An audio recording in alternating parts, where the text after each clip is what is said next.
Jésus ne peut pas donner sa vie et puis venir détruire ce qu'il a construit à la sueur de son sang. Pardon, en versant son sang. Ce n'est pas possible. Moi, je dirais avant qu'il ne verse son sang, il savait ce qu'il allait donner. Et comme on le fait, il connaissait la suite. Jésus connaissait la suite. Jésus savait qu'en partant, en quittant ce monde-là, il allait avoir en fait l'inverse de sa création. Jésus est venu, il a créé du bon. Et l'homme vient et crée, comment je peux dire ça, sa propre maison qui est son église. Vous voyez? Aujourd'hui, il y a tellement d'hommes de Dieu. Il y a tellement d'hommes de Dieu. Ils viennent et font des lavages de cerveau aux gens. Oui, des lavages de cerveau au peuple de Dieu. Ils se créent de ces miracles-là. On ne sait même pas où ils enlèvent ça. Quelle est la puissance? Quelquefois, ils vont jusqu'à sacrifier. Ils vont jusqu'à sacrifier pour avoir une puissance. Pendant que je suis en train de vous parler, je suis en train de me demander. Je disais tout à l'heure que le diable n'est pas une personne, il n'existe pas. Et pourtant, le diable, quand je dis le diable n'est pas une personne, le diable n'existe pas. Mais le diable peut être moi, peut être autrui. Vous comprenez? Le fait d'avoir une pensée négative fait que nous devenons des démoniaques. Oui. Donc, si je pense de façon négative, comment est-ce que je peux avoir le pouvoir? Comment est-ce que je peux avoir des biens? Je vais donner un exemple. Je vais sacrifier. Je sacrifie, ou bien je vole. Je vole le plus faible, ou bien je sacrifie pour avoir quelque chose. Quand je sacrifie pour avoir quelque chose, en principe, ce n'est pas la volonté de Dieu. Mais pourquoi il y a récompense? Pourquoi les gens vont envoûter et puis à la suite il y a une récompense? Une façon de nous dire que Dieu a créé le bon et le mauvais. Oui, Dieu a créé le bon et le mauvais. Il a même créé aussi, il a même donné une puissance à la pensée négative. Il a même donné une puissance à la pensée négative. Le fait de penser, insister dans la pensée de façon négative devient une réalité. Oui, elle devient une réalité. Quelquefois, les gens vont sacrifier, ils tuent les enfants des gens ou bien ils tuent des gens. Ils prennent des vies, on l'a dit, pour pouvoir, si vous voulez, devenir quelqu'un de bien, de fort. Quelqu'un de bien ou bien de fort, ou bien quelqu'un de riche. Ils sacrifient. En principe, ils ne devaient pas avoir bien de cause. Mais Dieu a laissé la liberté à tout un chacun de pouvoir espérer là où il veut partir. De pouvoir réaliser son choix. Égale la manière au fait. Égale la procédure. Mon peuple de Dieu. Il a donné liberté aux gens de pouvoir réaliser ce qu'ils veulent. Égale la procédure. L'écoutille apocryphe des gens parle de lui des gens. L'écoutille apocryphe de Pierre parle de comment Jésus a été tué. Comment Jésus a été tué. Pour le moment, je ne parlerai pas de ça parce qu'on dit chaque chose à son temps. Chaque chose à son temps.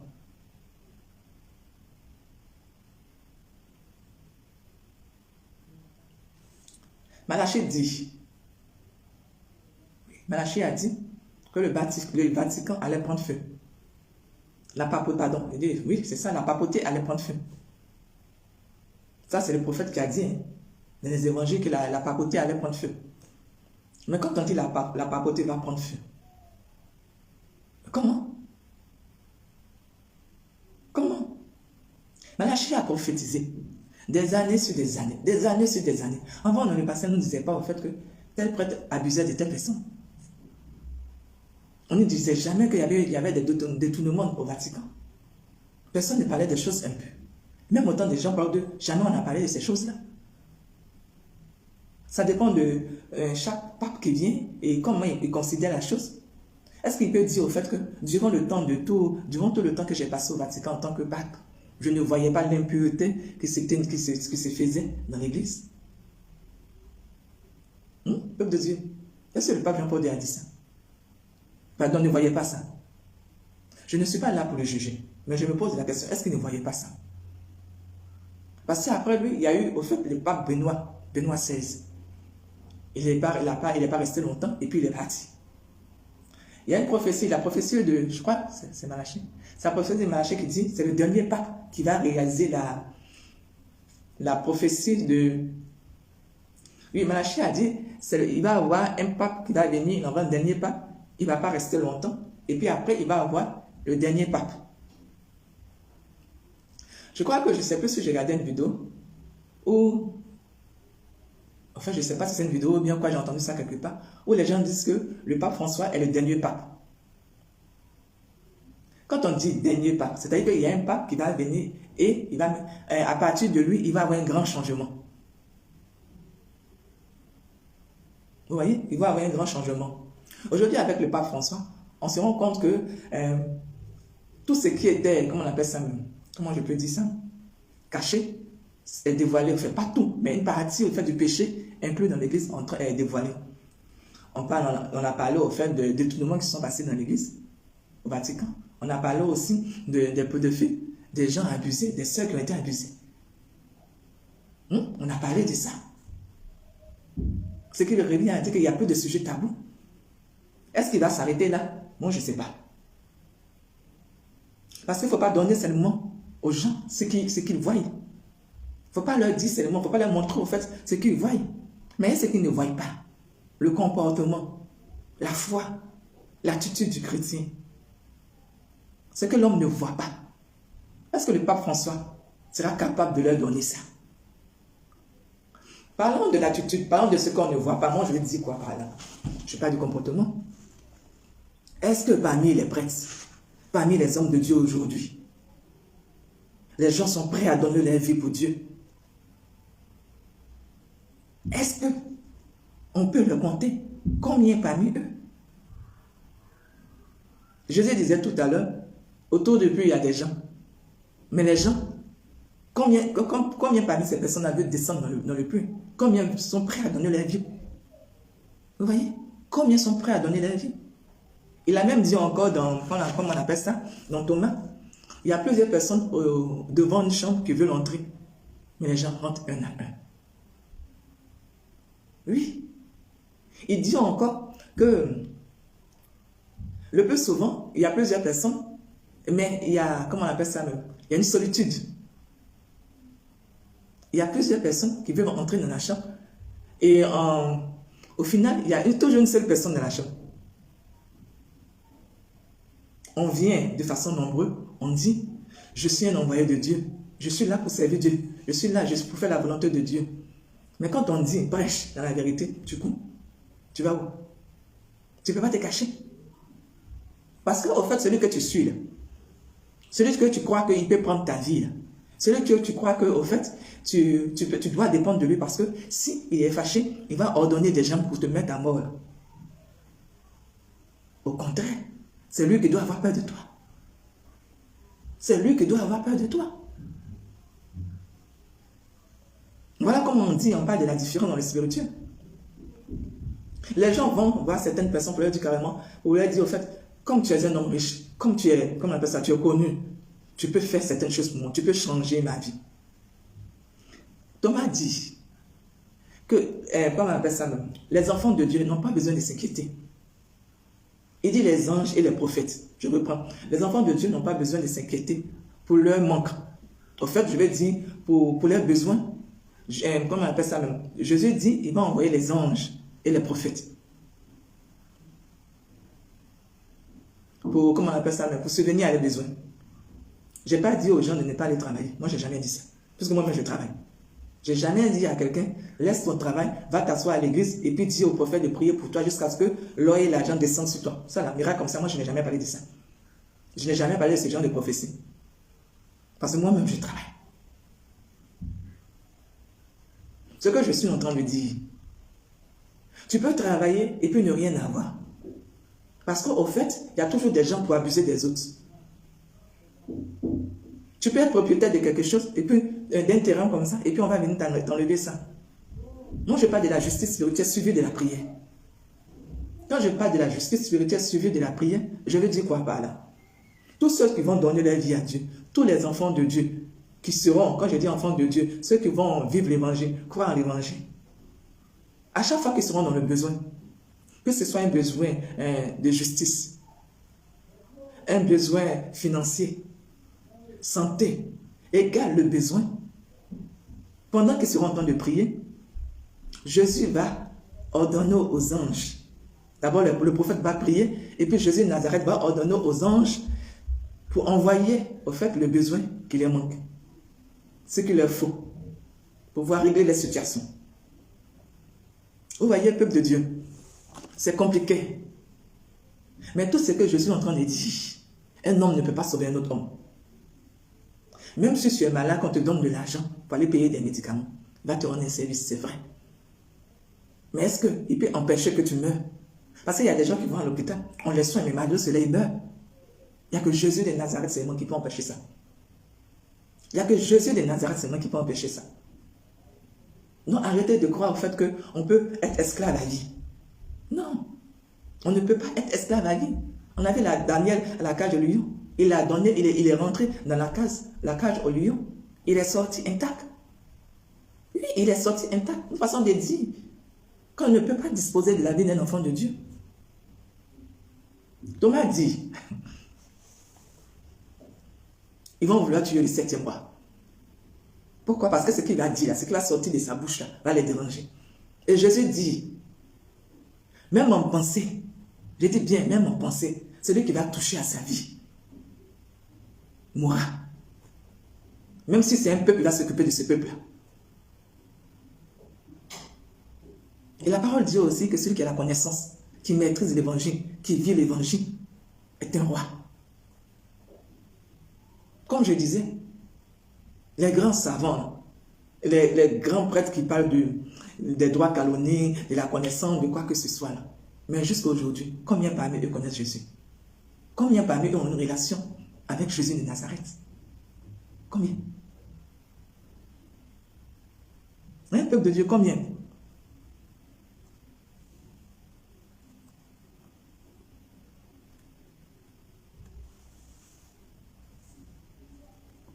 Combien parmi vous?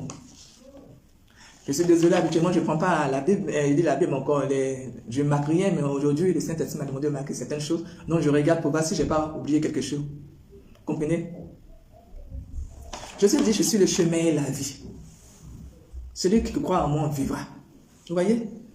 Je suis le chemin et la vie. Celui qui croit en moi vivra. Et en même temps, il dit, je suis venu pour ceux que Dieu a choisis, le choisir de Dieu, mais faire aussi des rachetés. Jésus est venu dans ce monde là, faire des rachetés. Ce qui dérange les gens. On dit, tu ne dois pas pécher. On dit, tu ne dois pas faire ça. Aujourd'hui, les homosexuels, là, comment peut-je dire ça? Les gens qui se marient entre eux, hommes qui se marient avec un homme, femmes qui se marient avec une femme, en public, ils sont gênés. Pourquoi? Parce qu'au fait, les hommes les jugent. Mais malgré qu'on les juge, dans certains pays, c'est légalisé. C'est légalisé. Ce qui veut dire qu'on n'a pas le droit de les juger. Donc, s'ils font une fête qui est leur mariage, on doit quand même, comme on appelle ceux qui veulent partir, ils ont le droit d'avoir des invités, on va dire ça comme ça. Ils ont le droit d'avoir des invités. Mais quand ils s'asseyent, ils sont chez eux en couple, et puis ils réfléchissent, ils se rendent compte au fait que, à cause de leur choix, il y a quelque chose qu'ils ne peuvent pas avoir. 2 hommes ne font pas d'enfants. Vous avez vu 2 hommes qui font des enfants, 2 femmes qui font des enfants. Et regarde les choix qu'ils ont faits, ils se rendent compte qu'ils ont un vide. Oui, il y a un vide. Je ne sais pas où j'ai vu ça. Donc Philippe dit, malgré que le peuple de Dieu est persécuté, malgré que le peuple de Dieu est sacrifié, il est toujours, et il demeurera toujours, il va toujours demeurer le peuple le plus grand, le plus nombreux au fait de ce monde-là. Oui, voilà ce que Philippe dit. Et en même temps, Philippe dit, oui, en même temps, on dit la descendance d'Abraham sera plus nombreuse. Non, il y a une descendance d'Abraham. Et puis il y a une autre descendance. Il y a un choix. Il y a une division. Les hommes ont divisé, au fait, le monde. Ils ont partagé l'Afrique en plusieurs pays, l'Europe, ils ont partagé, au fait, le monde. Ils ont partagé les gens en fonction de la couleur de leur peau. Ce qu'ils ont fait, est-ce que ça se fait? Excusez-moi. Est-ce que ça se fait? Parce que si Dieu le Père penser ainsi, je pense qu'en haut, là, au paradis, les gens partiront en fonction de la couleur de leur peau. Puisque le peuple de Dieu, comment on appelle ça même? Oui, le peuple de Dieu est africain. Non, les gens partiront en fonction de la couleur de leur peau. Donc, est-ce qu'on doit, comment je peux dire ça? On doit aimer quelqu'un en fonction de la couleur de sa peau? Est-ce qu'on doit parler à quelqu'un en fonction de la couleur de sa peau? Ou bien en fonction de ses biens? Oh, il est pauvre, je ne peux pas parler avec lui. Il n'a rien, je ne peux pas parler avec lui. Il est noir, je ne peux pas parler avec lui. Il est métis, je ne peux pas parler avec lui. Et en même temps, on dit c'est celui qui souffre. C'est celui qui connaît la souffrance du cœur, qui vit la souffrance du cœur, qui connaît la vraie vie. Et puis souvent les gens disent je m'en fous, je m'en fous, je m'en fous, je m'en fous. Ou bien les gens disent carrément j'ai besoin d'argent, je vais être riche, je suis fatigué de vivre dans la pauvreté, alors je vais sacrifier. Et puis il y a un groupe qui reste là qui dit moi je ne peux pas sacrifier, je vais rester là, je vais me contenter du peu que j'ai, vivre avec, même si mon cœur doit souffrir, même si je dois souffrir, je vais vivre avec ce que le Seigneur m'a donné. Et puis il y a un groupe qui dit je vais me laisser aller. Je vais me laisser aller. Je ne vais rien faire, je ne vais pas me battre jusqu'à ce que je meure. Jusqu'à ce que je meure. On te dit la vie est un combat, tu dis tu vas te laisser aller. C'est comme tu es malade, tu vas à l'hôpital et puis on te fait suivre un traitement. Si tu veux guérir, tu vas suivre le traitement. Tu vas respecter le traitement et tu vas le suivre. Ça c'est si tu veux guérir. Mais si tu ne veux pas guérir, tu vas faire quoi? Tu vas mettre, tu vas faire n'importe quoi. Aujourd'hui, tu prends, demain, tu ne prends pas. Mais le médicament ne va pas agir. Peut-être même ça va aggraver la maladie. Parce que tu vas rendre fort des microbes qui te rendent malade. Voilà ce que tu vas faire. On te dit, dans le monde, il y a un Dieu. Toi, Dieu même d'ailleurs. Ils sont là. À chaque fois que tu pries, tu es dans un besoin, tu leur demandes, ils seront là pour toi. Dans tes moments difficiles, ils seront là. Jésus a dit, dans vos moments difficiles, dans vos bons moments, je serai avec vous. Alors pourquoi aller te rabaisser devant un homme? Tu vas te demander un service, si on te donne pas, laisse. Dans l'écriture de Philippe, Jésus a dit aux apôtres, si vous partez quelque part, que ce soit un pays, que ce soit un peuple, une famille, égal l'endroit où vous partez, ce qu'on vous donne, consommez ça. Ce qu'on ne vous donne pas, n'insistez pas dessus, ne prenez pas. Parce que ce qui rentre dans le corps de l'homme, c'est ça qui est bon. Ce qui sort là, ça peut être dangereux. Donc, quand vous faites du mal à quelqu'un, et puis, à cause de sa colère, il vous maudit, ça peut agir. Quand vous faites du mal aux gens, même s'il ne dit pas, et qu'il vous regarde comme ça, et que le cœur souffre, même s'il ne vous maudit pas, je dis même s'il ne vous maudit pas, il a le droit de demander justice. Même, non seulement il a le droit de demander justice, mais vous imaginez les gens qu'on persécute, les gens qu'on vole, les gens qu'on tue pour prendre des biens. On me tue parce que je travaille à la sueur de mon front. On me persécute parce que j'ai quelque chose qui m'appartient, je l'ai mérité. Raison pour laquelle je dois mourir. Raison pour laquelle je dois mourir.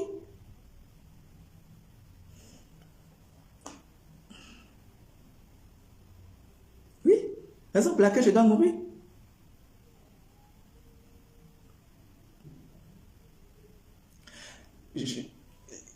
Philippe dit, excusez-moi, Philippe dit, quand vous partez à l'église, pourquoi? Regardez les beaux vêtements. Regardez au fait les gens qui, comment on appelle ça, d'après les gens qui se comportent. Les gens que vous partez voir à l'église, quand je dis à l'église, c'est l'église de façon générale. Philippe dit, c'est ceux-là même qui ne connaissent rien. Ils sont dans de beaux vêtements, de grands vêtements. Quand tu les regardes, tu dis, oh, Jésus est ici. Jésus dit, Jésus dit que ceux-là même ne connaissent rien. Ils ne savent rien de lui parce qu'ils n'ont pas de relation avec lui. Ils n'ont pas de relation avec lui.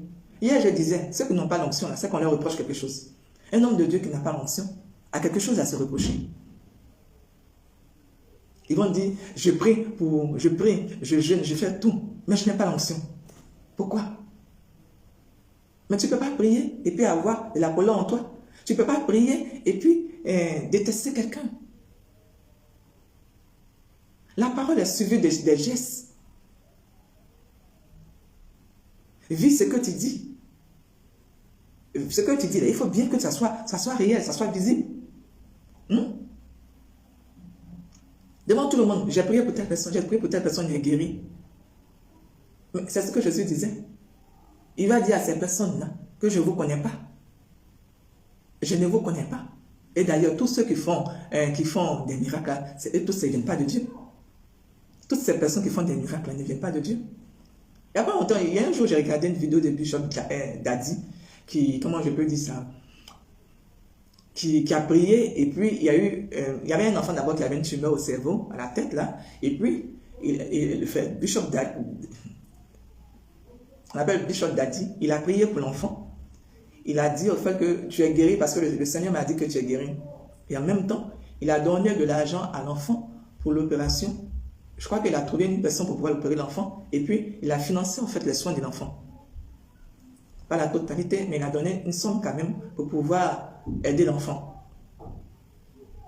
On a demandé à la dame qui l'a accompagné, parce que c'était une dame qui l'avait accompagné, est-ce que c'est ton enfant? Elle a dit non, c'est pas mon enfant. On dit c'est pas ton enfant? Elle dit non. On dit mais si c'est pas ton enfant, pourquoi vous êtes proche? Quel est le lien? Elle dit non, qu'elle se coupe des enfants, comment on appelle ça, des enfants de rue qu'elle a à Bobo. Elle dit qu'elle n'a pas d'enfant, donc elle s'occupe des enfants de rue. Peuple de Dieu, ça, ce n'est pas une grâce que Dieu l'a donnée. Ça aurait été une autre personne, il allait dire, mais si toi, Dieu, tu ne m'as pas donné un enfant, moi, j'aime m'occuper des enfants d'autrui.